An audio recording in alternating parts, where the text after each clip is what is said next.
फिर हम जंतर मंतर आ चुके हैं, क्योंकि अब यहाँ पर बजट का जो दूसरा सत्र है वो शुरू हो चुका है। और इस समय लगातार जो खबरें आ रही हैं कि अब ईपीएस 95 का कुछ होगा, उसमें बढ़ोतरी होगी, यानी जो लाखों करोड़ों बुजुर्ग हैं उनको अब यहाँ पर कुछ सुकून मिलने वाला है।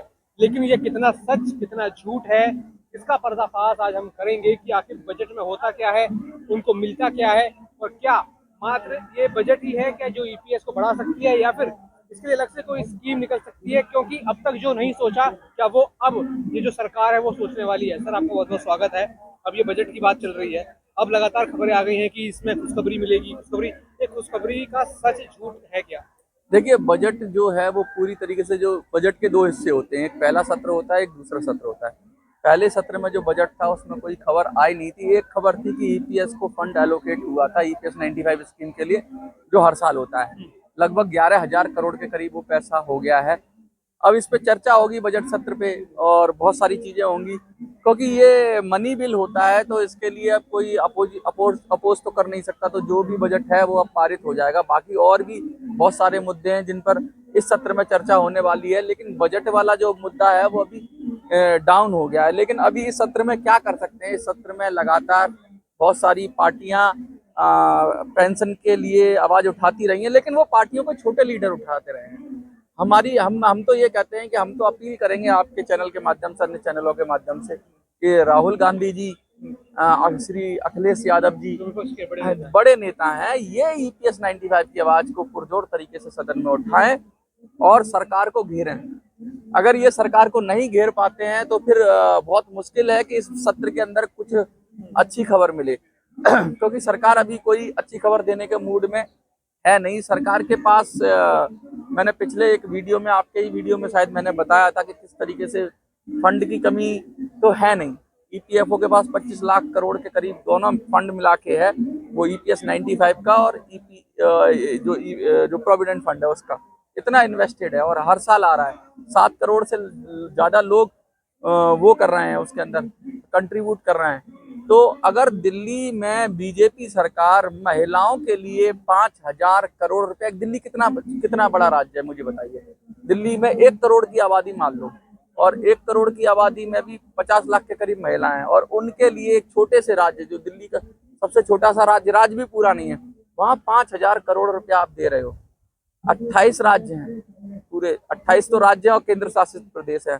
तो अगर पूरे देश में लगा लो, अगर 30 भी एवरेज लगा लो, तो 5,000 करोड़ इंटू 30 आप मल्टीप्लाई करो, कितना हो जाएगा? 1.5 लाख करोड़ हो गया। अगर हर राज्य में वेलफेयर के लिए इस तरह की स्कीमें निकाली जाए, 5,000 करोड़ दिया जाए, तो 1.5 लाख करोड़ रुपया हो गया। और आप ईपीएस को कितना दे रहे हो?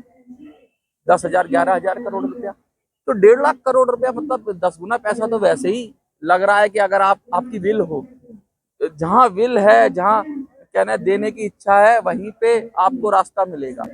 जब तक आपके अंदर से बुजुर्गों के लिए कुछ करने की इच्छा नहीं होगी, there is a will there is a way, मतलब जहाँ रास्ता वहीं मिलेगा जहाँ पे आपको आप देने की इच्छा रखोगे। लेकिन अभी सरकार देने की इच्छा में मुझे तो नहीं लग रहा है। तो जब देने की इच्छा में नहीं है तो फिर क्या करेंगे? फिर तो बुजुर्गों को लेना पड़ेगा, इकट्ठा होना पड़ेगा, आंदोलन करना पड़ेगा। और बजट सत्र में मैं कहता हूँ जो संगठन वाले हैं ना, ये सरकार के पास बहुत जाते हैं। संगठन, बड़े बड़े संगठन वाले, इनको मैं एक सजेशन देना चाहूंगा, जो बड़ा संगठन चलाते हैं, ये सरकार के पास गोद में बहुत बैठ लिए, सरकार की गोद में बैठ के देख लिया इन्होंने, श्रम मंत्री की गोद में बैठ के देख लिया, आपके प्रधानमंत्री की गोद में बैठ के देख लिया, सबकी गोद में गोद में बैठने का मतलब ये है कि उनके पास जाकर, उनको मिलकर, उनके साथ फोटो खिंचवा कर देख लिया। अब मैं कह रहा हूँ विपक्ष के पास भी चले जाओ, राहुल गांधी के पास चले जाओ डेलीगेशन लेके। अरे तुम नेता हो तो जाओ ना विपक्ष के पास, फिर तो तुम्हें पता चलेगा कि तुम निष्पक्ष नेता हो, तुम सरकार के आदमी नहीं हो। तुम विपक्ष के पास जाओ, बड़े बड़े नेताओं से मिलो। तुमसे तो जब प्रधानमंत्री तुरंत मिल लेता है तो राहुल गांधी भी तुरंत मिल लेगा, तुम तो बड़े नेता हो। तो तुम्हें विपक्ष के पास भी जाना चाहिए और विपक्ष के छोटे मोटे नेताओं की से आवाज नहीं उठानी चाहिए, किसी बड़े नेता के माध्यम से ये आवाज उठानी चाहिए। और वो बड़े नेता वो है जो पार्टी के लीडर हो, अरविंद केजरीवाल, उसको पकड़ो। अभी तो वो वैसे ही गिरा हुआ, क्या पता उसकी भी वो भी बहुत वायरल है, तो उसकी आवाज। यूपीएस के लोग जब तक बड़े बड़े नेताओं को नहीं पकड़ेंगे, अब ये कहेंगे मनोज तू क्यों नहीं करता है ऐसा, तो भैया मैं तो कहता हूँ मुझे तो किनसे उम्मीद है नहीं। ना तो मुझे नरेंद्र मोदी से उम्मीद है, ना मुझे राहुल गांधी से उम्मीद है। मुझे तो ना राहुल गांधी से उम्मीद है, ना मुझे आपके अरविंद केजरीवाल से उम्मीद है। लेकिन जो लोग ट्राई करना चाहते हैं उनको कम से कम अब विपक्ष को ट्राई करना चाहिए। अपना तो एक ही रास्ता है, मैंने तो सबको कह दिया है कि अपना रास्ता हम खुद बनाएंगे, अपनी राजनीतिक विकल्प देंगे। अपन तो उस रास्ते पे निकल चुके हैं भाई, और हम तो सीधा जा रहे हैं। हमने ऐप बना दी, ऐप बनाने के बाद आप लोगों का बहुत अच्छा वाव वेलकम आया। आपको ये जानकर खुशी होगी कि 2-3 दिन के अंदर ऐप प्ले स्टोर पर भी आ जाएगी। लगभग शायद परसों 14 दिन पूरे हो जाएंगे तो प्ले स्टोर पर ऐप देखने लगेगी, आप वहां से भी डाउनलोड कर सकते हो। कुछ लोग कहते हैं कि हार्मफुल का मैसेज आता है।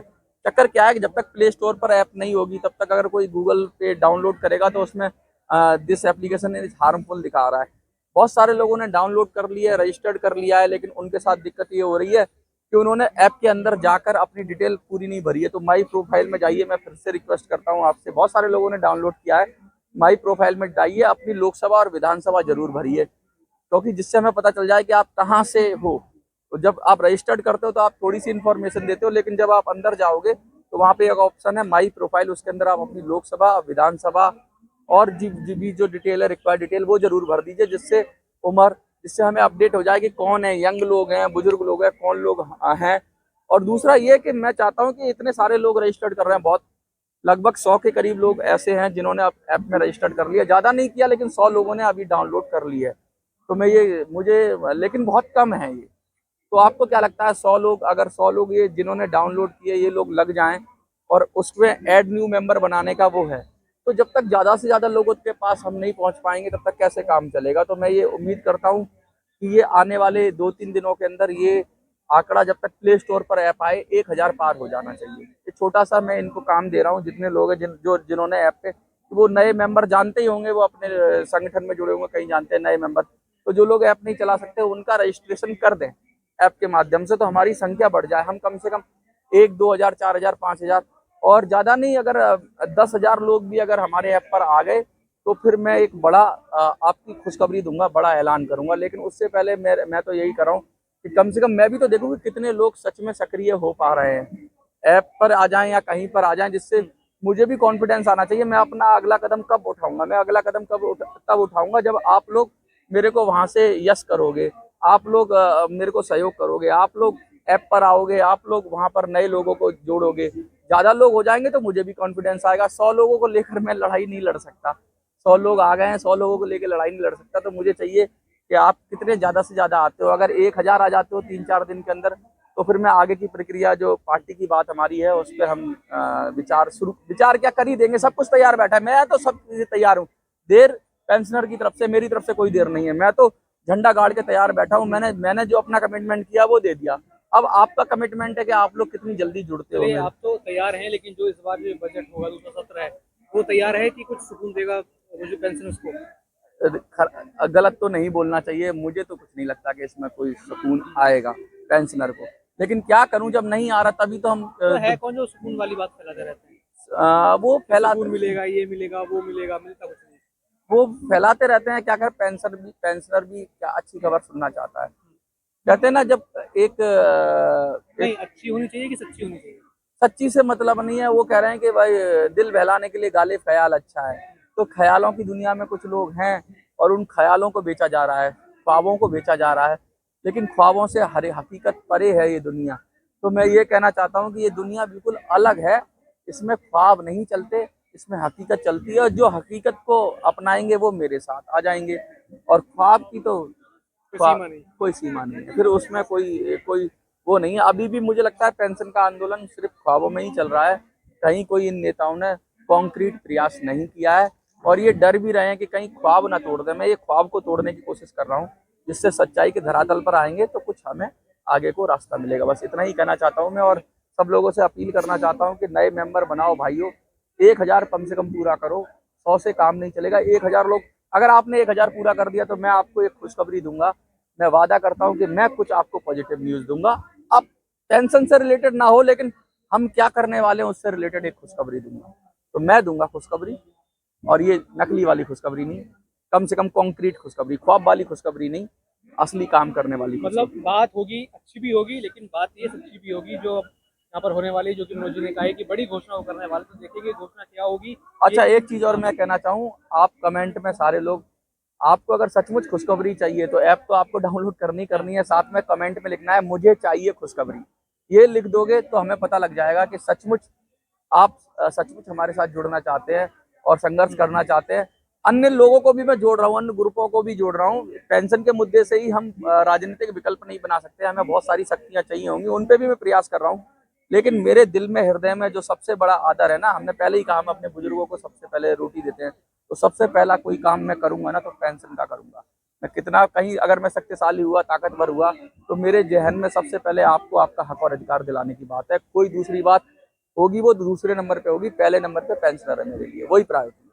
बिल्कुल यही प्रायोरिटी है कि पेंशनर्स को सुकून मिले, अच्छी और सच्ची खबर मिले और कुछ उनका काम हो। तो बाकी जो भी खुशखबरी होगी वो हम आप पर लेकर आप तक पहुंचेंगे और आप भी कमेंट करें कि हाँ आपको भी खुशखबरी चाहिए।